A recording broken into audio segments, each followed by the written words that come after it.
Deuteronomy chapter 8 verse 18, no? Sabi dito, you shall remember the Lord your God, for it is He who gives you power to get wealth. Mga kapatid, no? Dapat, subalit, alahanin ninyo si Yahweh na inyong Diyos ang magbibigay sa inyo ng lakas upang yumaman kayo. Amen, no? Kaya nga mga kapatid, no? Ano bang sinasabi ng ating Panginoon? Tayo ay yumayaman, no?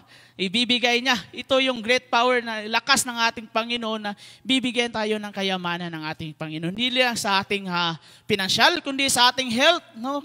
Kalusugan, sa pang-araw-araw nating ginagawa, trabaho man, ibibigay ng ating Panginoon.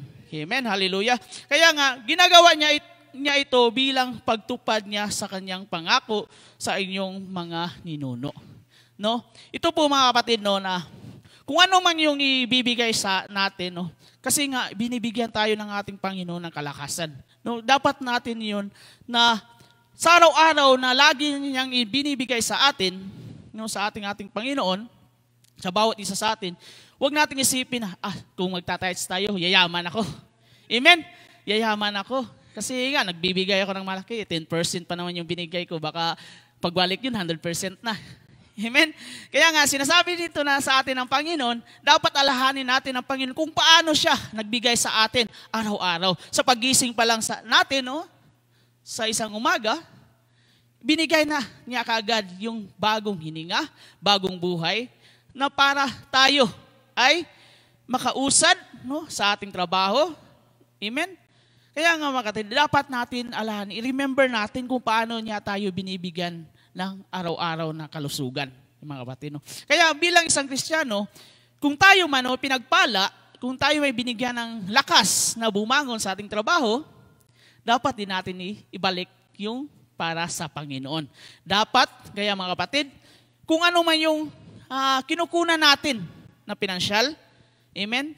Kaya nga, dito natin matetest ang bawat isa sa atin kung paano natin magbibigay sa Panginoon. Amen?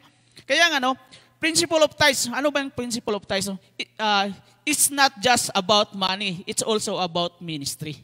Amen? Hindi ito isang pera lamang. Ito yung ministry ng isang Kristiyano, isang believers. Ministry to give tithes sa ating Panginoon. Sabi ito, the tithe is not as much about giving money as about giving your heart. No? Hindi ito paramihan, nagbibigay tayo. Hindi yun, malaki naman yung binibigay ko. Hindi, ganun. Kunti lang yung binibigay ko. Hindi, about your giving your heart. Kung ano yung nilalaman ng puso mo, tanggap ng Panginoon niya. Yan, amen? So, the tithe is not as much about sacrifice, it's about releasing blessings. Amen? Hindi pagsasakripisyo kasi 50 real na. Ano lang yung natitira sa'yo. Kasi, sakripisyo ko muna to yung pagkain na ito. Hindi, mga kapatid. Kasi nirelease natin yan kasi blessing yan para sa atin ng Panginoon. Amen? Kaya mga kapatid, dapat natin alahanin. Then lastly, the tithe is not matter of obligations, but expressions of love. Amen?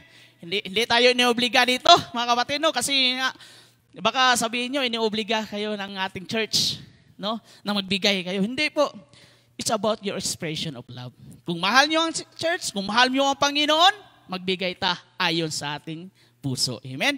Kaya nga mga kapatid, kung tayo bilang isang believers, mahal natin ang Panginoon, ibigay natin yung para sa Panginoon. Amen? Hallelujah! Kaya tayo ay tumayo at magbigay sa ating Panginoon Diyos. Amen? Hallelujah!